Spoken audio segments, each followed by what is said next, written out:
This one I still struggle with today. Like this is a hard one.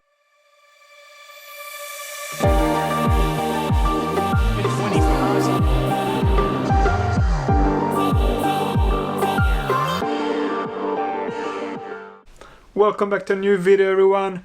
Today I'm gonna tell you the 5 things I wish I knew before I started to compete. I really wish that someone did this video for me when I started to compete, because I did a lot of mistakes, and that's why I want to share it for you, so you don't have to make the same mistakes, or if you want to just get into the mindset of how it is to compete. And I'm gonna do this in 5 steps. So number 1 is I wish I practiced my tricks better.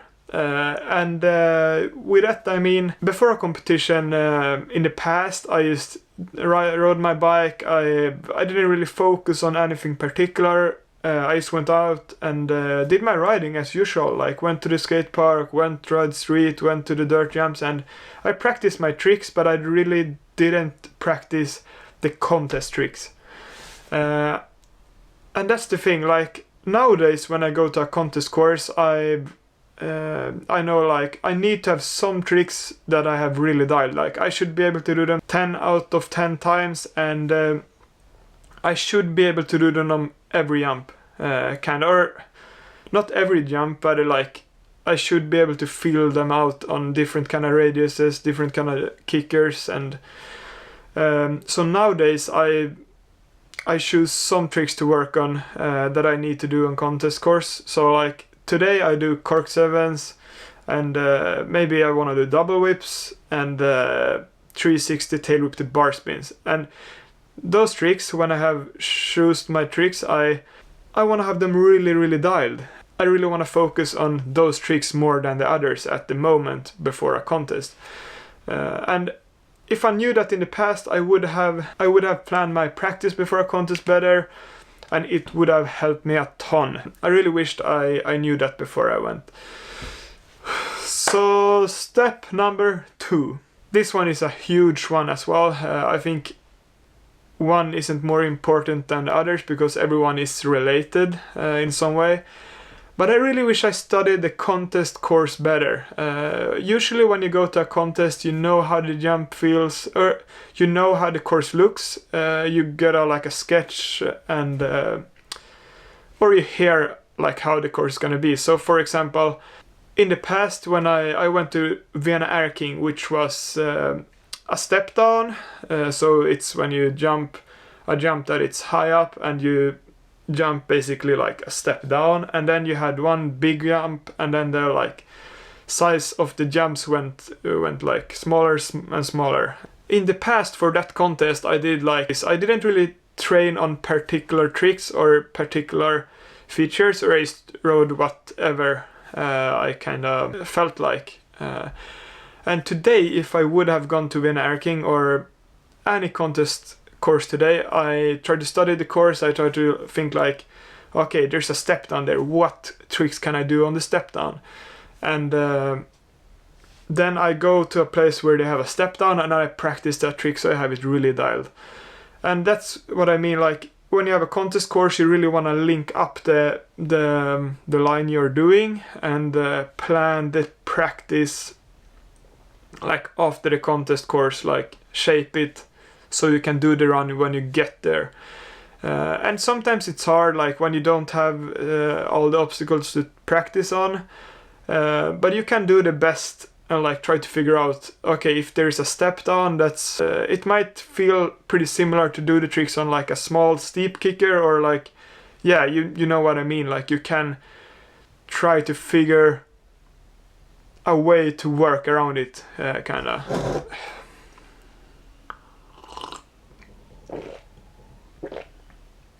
I already get like lost in my head because it's so serious this video, but yeah, that's it for tip number 2. Let's move on to the third one. I need to check on my phone because I don't remember them in my head, to be honest, but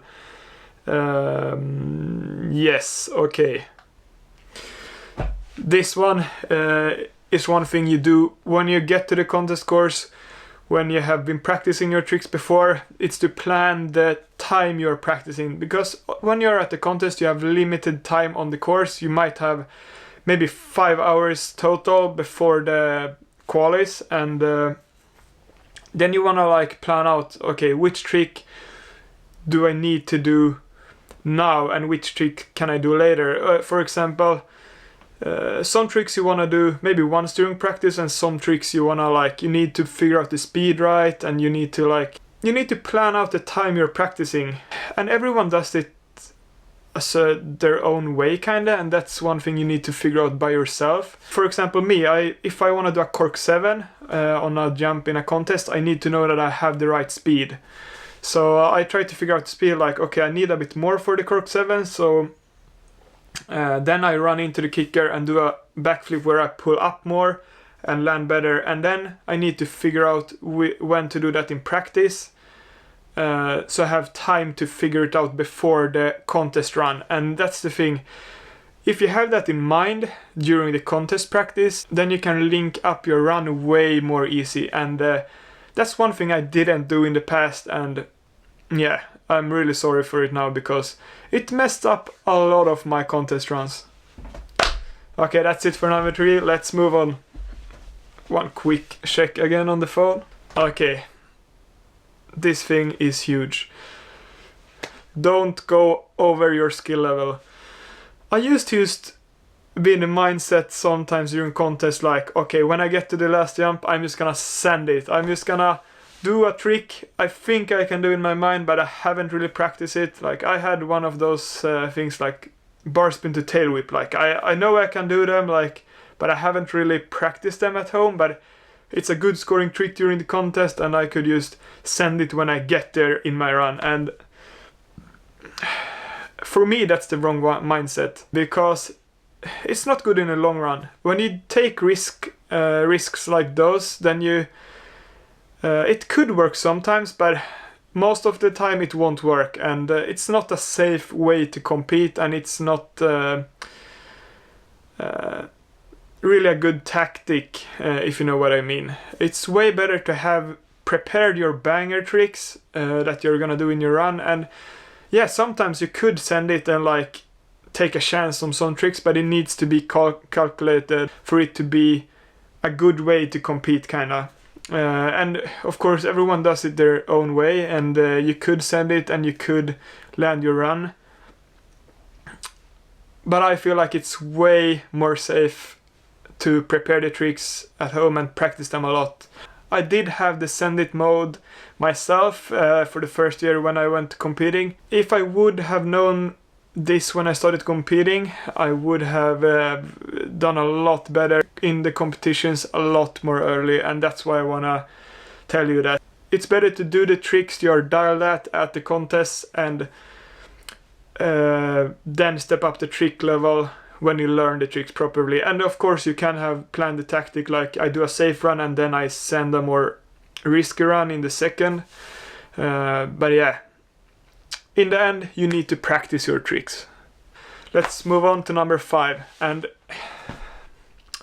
this one I still struggle with today. Like, this is a hard one. I think everyone in the field are being impacted by this thought a lot, and it's don't compare yourself to the other riders. And I know, like, still when I'm at the contest I look at other riders and I see, oh, they're doing bangers now and their run is way better than mine, and like I get inside my head too much, and I feel like I have done that like during my career a lot. Like when I was an up and coming rider and I saw a professional rider mess up on a trick that I was supposed to do, and I thought that, oh, he's a better rider than me and he missed on the trick I'm going to do.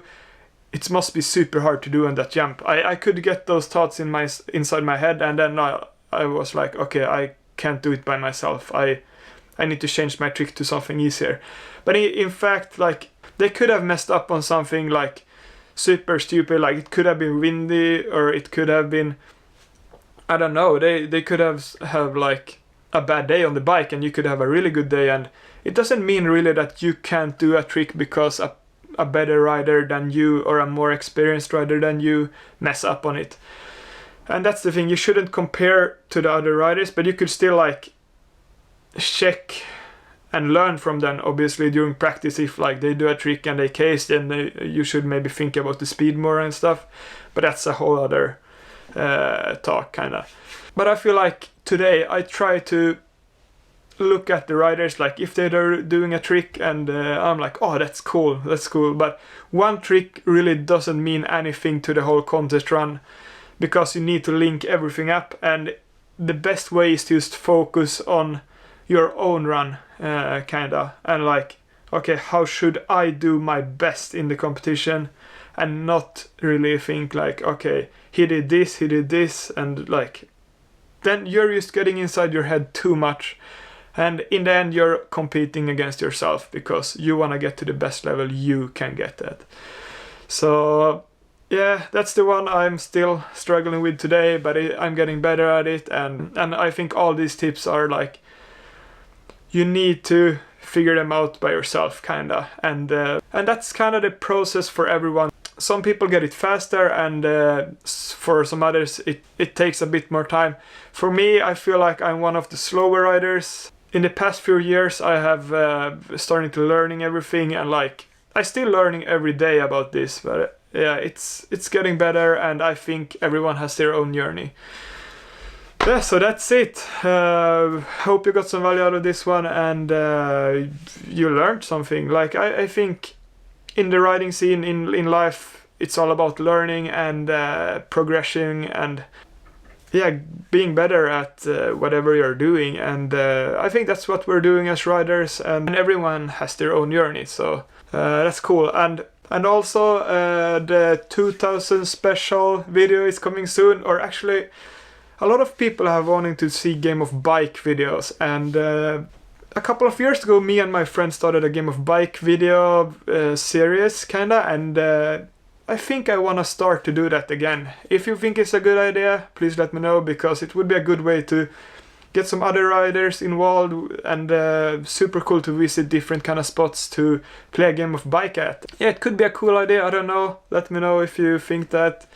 And if you want any more talks or want me to share any other experiences I have had in the past, please let me know as well.